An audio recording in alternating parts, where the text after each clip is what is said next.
ازيكم؟ اهلا بيكم في قناه ريحانه. انا منى محمد. النهارده معانا ريفيو عن ايس كريم. فيلا بسرعه عشان الايس كريم يسيح في ثانيه. فمعانا النهارده بقى ايه؟ طبعا شركه فرايداي بالطعم اللي هو الفريش ميلك بالفراوله. قبل كده كان نازل منه بالخوخ، بجد بعشقه، فظيع. اللي ما جربوش لازم يجربه. ده نفس الشكل، اصلا نفس الشكل. التاني اللي بالخوخ كان اللي بدل البينك ده كان لون الاورنج الفاتح.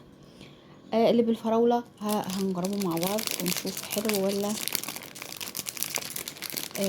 مش حلو. بس اعتقد انه حلو. انا اول مرة اجيب النوع ده، مجبتوش قبل كده. دايما بجيب اللي بالخوخ، فلقيت ده فقلت اجيبه على طول. بس زي ما انتم شايفين ان الجو صعب اوي بصراحة. تعالوا ندوق بقى.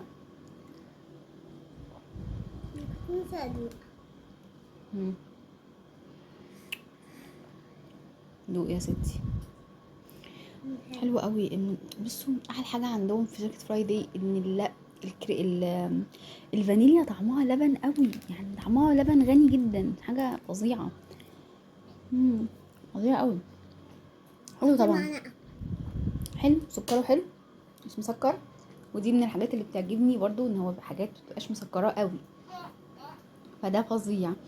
نفس الفكره، فكره ان هي من بره طبقه فراوله. نرجع تاني.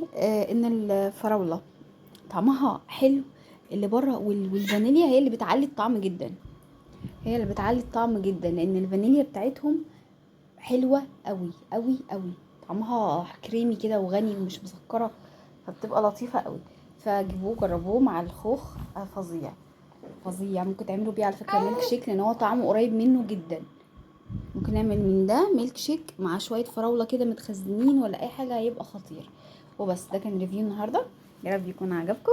لو عجبكم الفيديو ده بليز اعملوا لايك وشير، وكمان اعملوا سبسكرايب للي اول مره يشوفني. واشوفكم على خير ان شاء الله الفيديو الجاي. باي باي.